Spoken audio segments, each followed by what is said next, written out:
Ya, ada beberapa, misalnya mungkin saya bisa menerangkan isi penelitian saya dengan beberapa kata-kata seperti demokrasi dan otonomi dan musyawarah, ya macam gitu. Dan kalau sekarang saya agak mementingkan soal keikhlasan, ya macam gitu. Keikhlasan.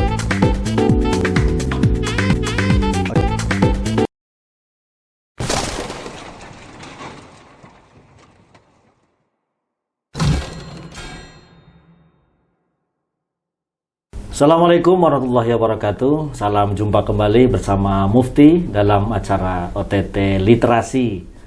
Untuk Sobat OTT, pada kesempatan kali ini kita kedatangan tamu yang luar biasa dari Kang Won University, yaitu Prof. Dr. Hyung Jun Kim. Beliau seorang antropolog dan kiranya beliau fokus dan sangat mendalam untuk mendalami Indonesia, terutama nanti ada beberapa riset yang mungkin nanti bisa beliau utarakan. Sobat OTT semuanya, untuk itu kita langsung kenal saja pada Prof. Hyung Jun Kim. Selamat sore, Prof. Ya, selamat sore. Ya, dan saya gembira sekali bisa ke sini dan bisa bicara sama dengan Mas Mufti. Iya, ini kesempatan bagus bagi Laboratorium Hukum Fakultas Hukum Universitas Ahmad Dahlan ya. Prof. Kim, ini Prof. Kim datang ke Indonesia untuk kali ini kapan ya? Sudah sebulan? Sudah seminggu. Seminggu ya. Kalau sebelumnya nih Mr. Kim, saya langsung masuk ke to the point aja, bahwa ini Mr. Kim ini juga lama untuk mengamati Muhammadiyah gitu. Mr. Kim, kira-kira menurut Mr. Kim itu bagaimana perkembangan Muhammadiyah sampai saat ini setelah pasca muktamar di Solo? Iya, kalau setelah muktamar Solo kemarin saya ya sayang sekali saya tidak bisa ikut muktamar. Oh ya, biasanya Mas Kim, Mr. Kim sering ikut ya? Iya, saya ikut dua kali di Jogja dan Makassar. Iya.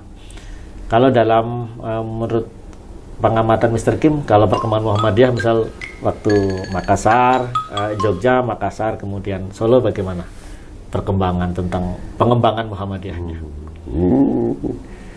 Iya. Yang selama Mr. Kim kenal kita. Iya, sepertinya sama saja. Ya, itu bisa jadi sepertinya kebiasaan Muhammadiyah. Tetap ada yang kalau di urusan yang pokok, sepertinya itu yang hampir sama dibandingkan dulu. Jadi saya nggak begitu kenal perkembangan sesudah muktamar Solo, tapi ya apa yang terjadi ya, dan saya baca laporan atau yang lain sepertinya ya biasa saja. Tapi ya pasti ada sesuatu yang lebih dinamis. Kira-kira nih Mr. Kim kan mendalami Muhammadiyah dengan organisasi yang cukup besar gitu ya. Apa Mr. Kim menemukan mengapa kemudian Muhammadiyah tetap bisa bertahan begitu di antara perkembangan organisasi-organisasi yang lain? Muhammadiyah tetap bisa eksis gitu, Mr. Kim. Iya, itu karena organisasi keagamaan. Ya, saya pikir unsur yang paling penting itu imannya dan ya macam segi keagamaan itu yang sebenarnya yang paling dasar. Tapi bagi saya yang saya lebih tertarik pada Muhammadiyah itu bukan soal urusan keagamaan, tapi kalau saya soal cara mengelola organisasi, manajemen organisasi. Iya, bisa kalau dipakai kata modern, ya itu manajemennya. Jadi menurut saya manajemen Muhammadiyah itu cukup baik. Jadi bisa kalau diibaratkan sebuah perusahaan, sebenarnya di Indonesia pun sepertinya tidak begitu banyak perusahaan bisa bertahan lebih daripada 100 tahun. Mungkin ada beberapa perusahaan rokok, mereka mungkin mempertahankan dirinya, tapi selain mereka sebenarnya susah sekali. Iya, jadi artinya walaupun ini organisasi berdasarkan keagamaan, tetap ya di sini pun harus ada macam manajemen, dan menurut saya cara manajemennya cukup baik. Cukup baik apa cukup unik, Mr. Kim? Unik dan baik. Kalau misal unik tadi, ada yang beda dalam Muhammadiyah mengelola dibandingkan dengan mungkin perusahaan gitu, Mr. Kim?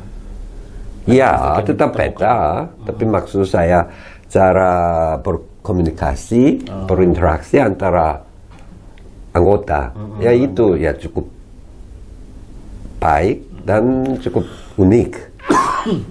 cukup unik ya. Antar pimpinan misalnya gitu ya, pimpinan pusat dengan pimpinan ranting gitu ya. Oke, Sobat TTT, perlu diketahui Mr. Kim ini atau Prof. Yung Chun Kim ini juga mungkin bertanya-tanya kenapa bisa bahasa Indonesia gitu dengan lancar gitu. Nah, ini mungkin Sobat TTT pengen tahu Mr. Kim sebenarnya ke Indonesia pertama kali itu tahun berapa, Mr. Kim? Ya, jadi sudah 30 tahun. Oh. Jadi yang tahun pertama itu 1992. 92? Iya. Oh, 92 itu. Ya, 30 tahun. 30 tahun ya. Kalau pertama langsung riset tentang Muhammadiyah atau waktu itu saya teliti soal ya bermacam-macam di pedesaan. Nanti waktu itu ya saya sedikit kenal Muhammadiyah, tapi enggak begitu sampai dalam. Waktu itu saya yang lebih teliti. Ya, tertarik itu mungkin tradisi atau ya tradisi Jawa itu ya cukup. Tradisi Jawa. Ya cukup menyenangkan. Apanya ya Mr. Kim yang menemukan kok bisa pasal kesimpulan tradisi Jawa itu menarik untuk diteliti? Oh, jadi waktu itu di desa saya itu ada macam harus ya kita sebut Islamisasi. Oh, Islamisasi. Ya. Jadi, tahun 92 itu ya? Iya, ya. Jadi ya kalau di pedesaan Jawa saya pikir sekitar tengah tahun 80-an ya sudah mulai Islamisasi yang agak gimana, agak populer, dan itu pengaruhnya sampai ke tahun 90-an. Sama waktu saya baru masuk ke desa saya, itu agak menonjol prosesnya Islamisasi. Islamisasi itu bukan pemaksaan Islam, itu bukan. Jadi seperti ya itu ya seperti proses agak alami, natural. Jadi misalnya kalau di desa saya yang mendirikan masjid itu tahun mungkin saya sedikit lupa, tapi 1988 atau 9. Jadi ya mendirikan masjid yang baru itu bisa menjadi salah satu simbol bahwa di sini ada macam perubahan. Ya, karena nanti masjid ada banyak kegiatan gitu ya yang punya pengaruh terhadap. Ya, dan untuk mendirikan masjid harus ada kelompok yang bisa mencari dana, bisa mencari bahan dan ya macam-macam. Jadi ya apakah bisa mendirikan masjid di suatu tempat itu sepertinya cukup signifikan untuk mengerti prosesnya Islamisasi. Karena kan seluruh masyarakat nanti kan terlibat, Mr. Kim, dalam pembangunan masjid. Gitu. Ada yang mungkin dari rumah ke rumah. Iya, ambil uang, ambil sumbangan. Ya, atau mungkin di jalan, kemudian nyetop mobil yang lewat itu. Oh, kalau waktu itu enggak ya. Itu zaman Pak Harto. Dia sudah tertib. Jadi ya rumah ke rumah. Ya cuma kita kadang-kadang saya dengar itu mengadakan pengajian biar kumpul orang. Ya. Nanti di pengajian itu edarkan. Yep. Itu termasuk budaya yang unik bagi Mr. Kim, yang ngobrolin pengajian lalu ngedarkan kotak. Tetap begitu kalau di Korea pun ya waktu kegiatan keagamaan biasanya kita minta sumbangan dengan kotak-kotak yang kecil itu. Dan kotak kecil itu ya. Nah, terus pada itu tahun 92 ya. Iya. Mr. Kim datang ke itu. Terus riset berikutnya datang lagi ke Indonesia masih sama untuk. Ya, jadi yang penelitian kedua itu tahun 2004. Dan waktu itu rencana saya meneliti tentang perubahan apa yang terjadi di desa saya selama sekitar 10 tahun. Itu yang ide saya pertama. Tapi saya ke sini dan itu tahun 2004 itu ya masa politik. Iya, betul. Oh iya ya, karena ada ya pemilihan presiden.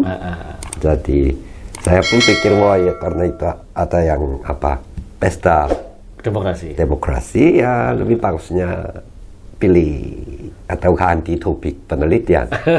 Jadi waktu itu saya kan ramai Mr. Kim kalau kita demokrasi mungkin ada yang bertengkar, ada yang konflik karena beda pilihan gitu kan. Padahal ramai itu, menarik. Ramai, jadi ya saya ya harus mengikuti perubahan ya zaman waktu itu. Dan saya memutuskan ganti topik penelitian dan di depan saya ada beberapa pilihan. Jadi kalau bagi orang antropologis biasanya kita senangnya mencari sesuatu kelompok. Jadi misalnya saya bisa ikut partai PDIP atau waktu itu ya ada ya semua partainya ada. Jadi saya bisa pilih beberapa partai juga bisa. Tapi waktu itu karena kebetulan dulu desa saya itu pengaruh Muhammadiyah itu cukup tinggi.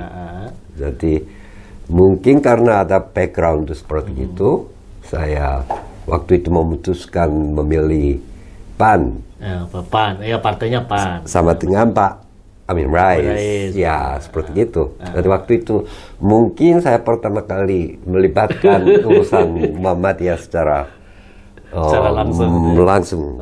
Iya. Oke. Mr. Kim ini kan sering ya mengikuti lah acara-acara Muhammadiyah, rapat Muhammadiyah. Apa yang mengesankan Mr. Kim ketika misal ikutin rapat Muhammadiyah yang kadang bisa bertahan berjam-jam kan?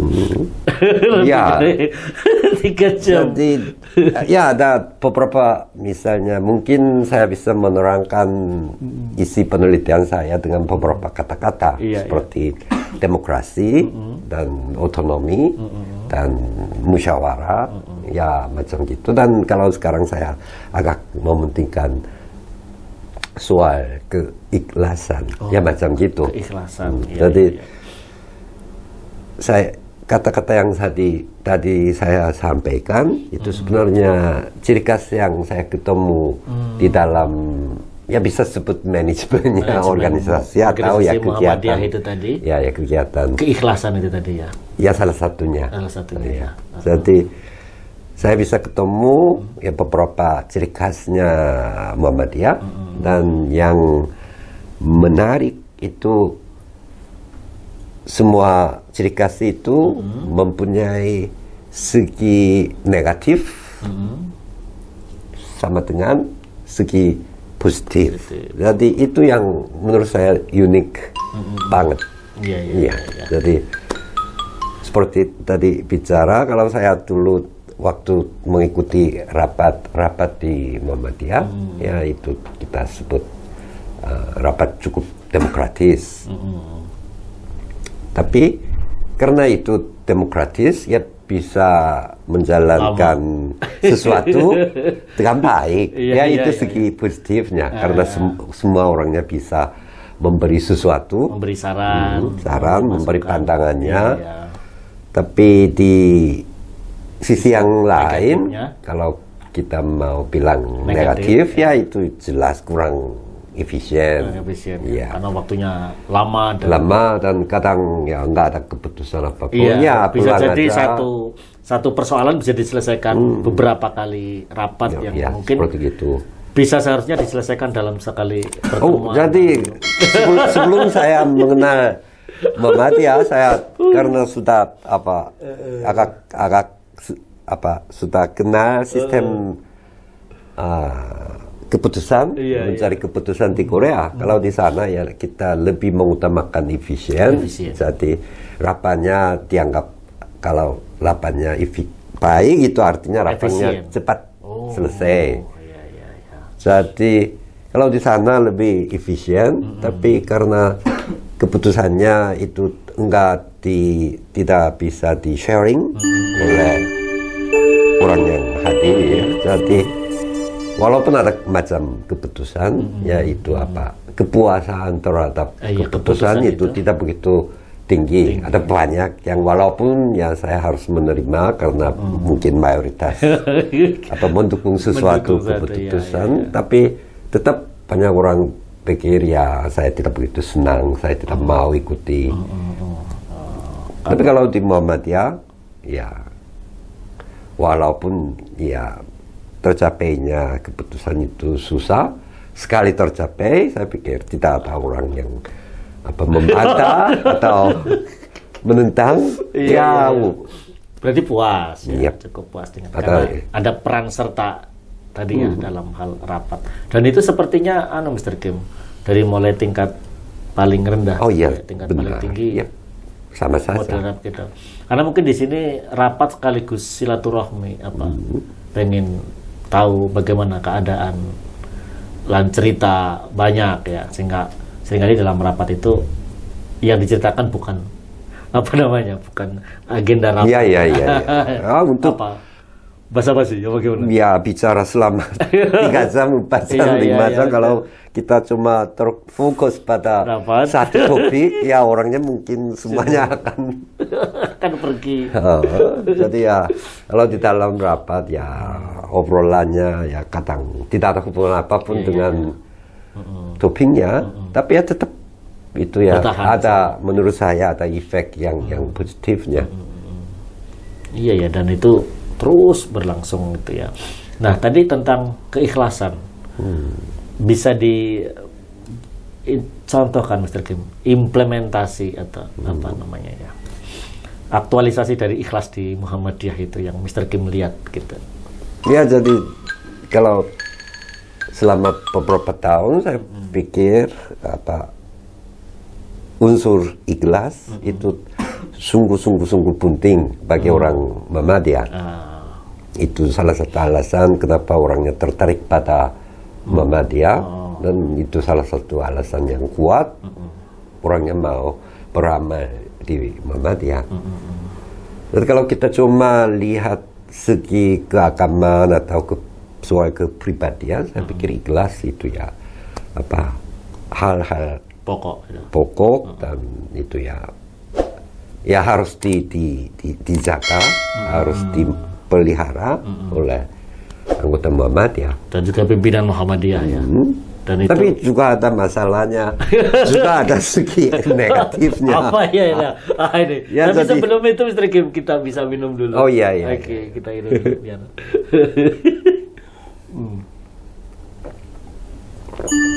Ini minumnya juga gelasnya OTT. Oh iya. Oke, tadi yang tersisa tadi sisi negatif yang bisa Mr. Kim ungkapkan dari sisi ikhlas tadi seperti apa? Jadi sepertinya ikhlas itu penting, dan orangnya bisa tertarik pada orang yang lain cukup ikhlas. Tapi karena maknanya ikhlas itu sebenarnya orang Muhammadiyah walaupun sudah melakukan hal yang banyak, mereka tidak mau membicarakan hal itu kepada orang yang lain. Apa yang sudah dilakukan tidak mau dibicarakan. Kalau udah mau bicarakan, ya itu ya kurang bisa dianggap ikhlas. Karena mau dapat ya pujian mungkin ya, walaupun jadi tidak mau apa-apa, tapi ya tetap karena ikhlas itu diutamakan biasanya cuma diam-diam. Ya itu konsisten dengan kata ikhlas. Tapi menurut saya sekarang itu zamannya udah dirubah. Jadi ya sejak dulu Muhammadiyah mencari cara dakwah, ya saya kurang pintar bicara bahasa Arab. Jadi, ya, tolong dimaklumi. Iya. Jadi kalau seperti kegiatan dakwah ini seharusnya berdasarkan pada apa yang tercapai oleh organisasi. Tapi melalui program tadi, program atau yang hasilnya keikhlasan. Iya. Jadi mereka harus sebenarnya menyebarkan kebesarnya hasilnya dari aktivis keikhlasan. Tapi kalau berjalan seperti itu, ya itu agak kontradik. Iya. Terhadap kata ikhlas. Jadi sekarang ya itu zamannya orangnya mempromosi diri sendiri. Misalnya ya itu saya bilang pemirsa atau gimana? Ya. Pemirsa. Ya besok misalnya seperti Musbil. Saya dengar ya di sini ya akan mengatakan macam musyawarah, tapi juga memilih pemimpin yang periode yang akan datang. Tapi misalnya kalau ada bapak yang bilang, wah saya sejak dulu ikhlas, jadi ya saya membawa hasil seperti itu. Kalau ada bapak-bapak seperti itu menjadi calon sementara di Muswell, biasanya bapak-bapak ibu-ibu yang lain pikir itu orang sombong. Jadi tidak boleh bicara apa yang telah dia lakukan. Iya. Tapi sebenarnya sekarang itu ya zamannya sedikit beda. Jadi kalau di dalam Muhammadiyah ya saya pikir tetap bisa menjaga kebudayaan ikhlas. Tapi bagi orang luar Muhammadiyah ingin tahu apa yang dilakukan oleh Muhammadiyah. Iya. Tapi mereka sebenarnya tidak tahu karena tidak ada yang bilang orang aktivis Muhammadiyah melakukannya seperti apa. Ya mereka mengorbankan seperti apa. Jadi sepertinya karena tidak ada cerita yang bisa ambil dari orang yang sedang melakukan aksi di dalam Muhammadiyah. Jadi selalu bilangnya Kiai Ahmad Dahlan itu. Dari dulu dia ikhlas seperti gitu. Ya, yang diceritakan itu penting, tapi bagi orang luar Muhammadiyah ya cuma ada Kiai Ahmad Dahlan, yang lainnya ya enggak. Karena tidak pernah diungkapkan oleh organisasi maupun orang. Jadi ikhlas itu sebenarnya salah satu ya unsur yang paling penting di Muhammadiyah. Tapi karena ada unsur ini, ya Muhammadiyah tidak bisa mempromosikan diri ke luar. Jadi kemarin saya sempat menulis satu tulisan kecil di majalah Suara Muhammadiyah yang untuk Muktamar ya. Jadi special issue for Muktamar. Di sana kamu tahu, jenengan tahu apa judulnya tulisan saya? Saya udah lupa. Oh iya, nggak pernah baca pasti.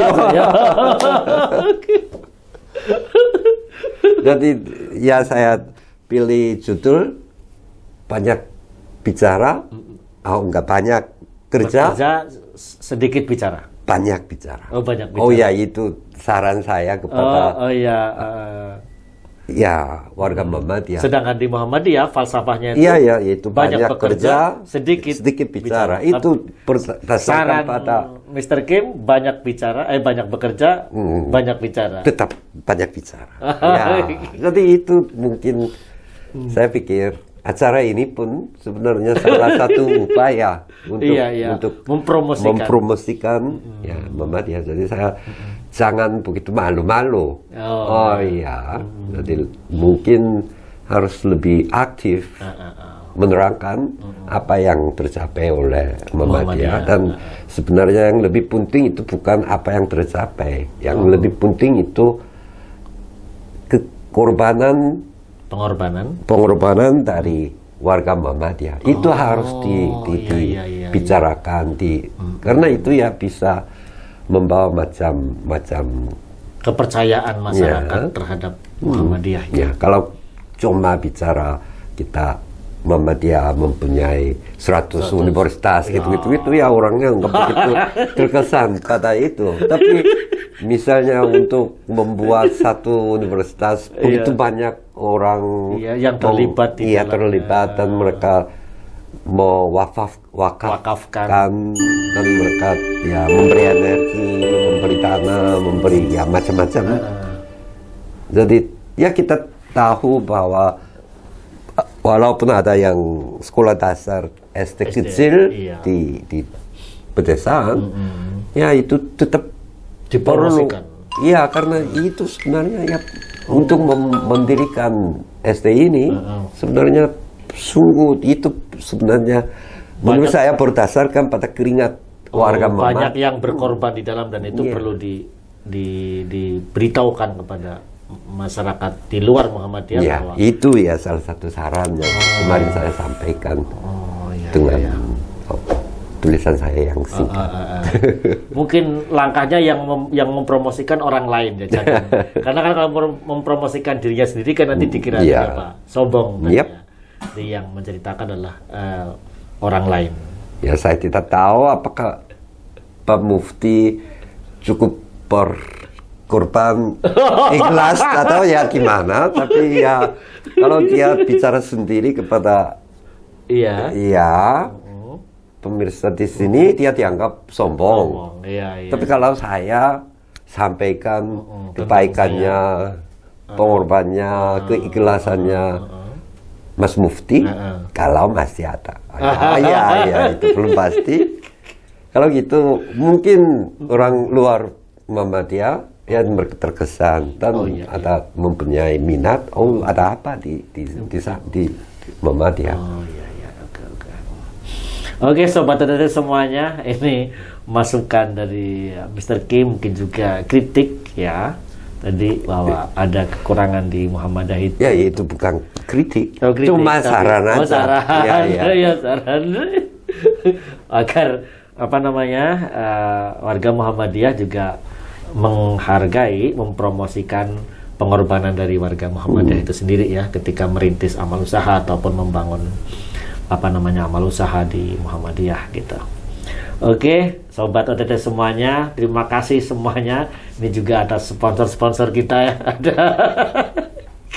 Ada Thomas Fotokopi ya, jangan lupa Total Media dan juga Hilmi Rental dan Pesta Cinta serta bagi yang mau nikah bisa di sini pesan Farah Jewelry. Masih bersama OTT Literasi. Jangan lupa like, subscribe dan juga komen agar kita bisa menyuguhkan yang lebih baik untuk Anda semuanya. Makasih. Assalamualaikum warahmatullahi wabarakatuh.